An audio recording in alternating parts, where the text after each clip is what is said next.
সব লিচু পাইকে লালে লাল, সব স্প্রের খেলা। বুঝলাম না, তোরা এই লিচুতে কি স্প্রে করেছিস? সমস্ত সব ফুলো লিচু এরকম লাল হয়ে গেছে।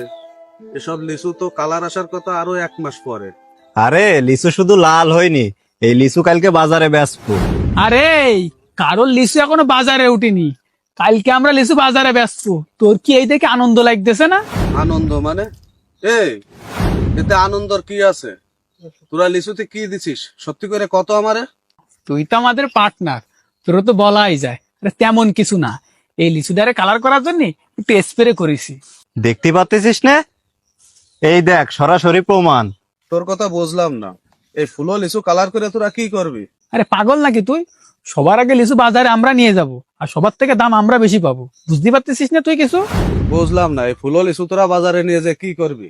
এই লিচুটা শুধু উপরে কালার হয়েছে, এর ভিতরে তো কোনো মাংস নেই, শুধুই তো আটি। আরে এত কিছু তোর ভাবে লাভ নেই, কালকে সকালে মনে আরে নিয়ে যাব মালগুলো সব বেচতে। কেউ খাতি পারলি পারলো, না পারলি না পারলো, ওইসব তো আমাকে দেখার বিষয় না। হে আশরাফুল, ও তো ঠিক কথাই বলেছে। অত ভেবে চিন্তা আমাকে লাভ নেই। আমরা 6 লাখ টাকা নিয়ে ব্যবসায় লাভিছি, আমাকে তো আসল তুলতেই হবে। তোদের সবকিছুই বুঝলাম, আর এই বিষয়টা হয়তো তোদের কাছে ঠিক আছে, কিন্তু আমার কাছে ঠিক না। তাই আমি চিন্তা করেছি তোদের সাথে আমি আর ব্যবসা করবো না, তোরা আমার টাকা ফেরত দে। টাকা ফেরত দেবো মানে? তুই কিসের টাকা ফেরত দেবো? তুই আমাকে সাথে ব্যবসা করবি না? এই ব্যবসা করবো মানে? কাদের সাথে ব্যবসা করবো? তোরা কি মানুষ? তোরা তো প্রত্যেকটা মানুষ নামে মানুষ। এই খাদ্যে ভেজাল দেয় কারা?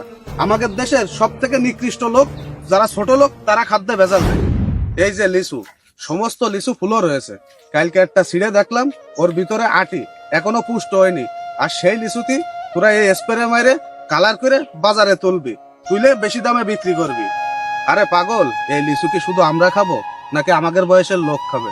এই লিচু একজন মুরব্বী মানুষ খাবে, একজন ছোট বাচ্চা খাবে, অসুস্থ রোগী খাবে। সে অসুস্থ রোগী যদি এই লিচু খায়, তাহলে তো এই কীটনাশকের কারণে সে আরো অসুস্থ হয়ে যাবে। আর শুধু তাই না, ছোট ছোট বাচ্চারাও তো এইসব লিচু দেখে তার বাপের কাছে আবদার করতে পারে, জাব্বা লিচু খাবো।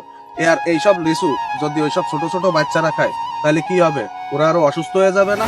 আর অন্য লোকের ঘরের বাচ্চাদের কথা বাদ দিলাম, তোর নিজের ঘরেও তো বাচ্চা আছে, কি আছে না? কথা কইস না কি জন্য? এই যে লিচু, এটা একটা ফল, আর ফল হলেও তো এটা খাদ্য। আর খাদ্যে ভেজাল দেয় কারা? মানুষ নামে মানুষটা। তোকে দুইজনের কাছে কালকে কতবার জিজ্ঞেস করলাম যে তোরা লিচুতি কি জন্য স্প্রে করতেছিস? তোরা কোনো কিছুই করলি না। আমি ভাবলাম হয়তো লিচু পুষ্ট করার জন্য বা লিচু মোটা তাজা করার জন্য তোরা হয়তো কোনো স্প্রে করতেছিস। আমাদের দেশে যত লোকে এই যে লিচু, ফল ফুললি, সমস্ত সবজি সবকিছু উৎপাদন করে, আর প্রত্যেকে যদি তার উৎপাদন করা ফসলে এভাবে ভেজাল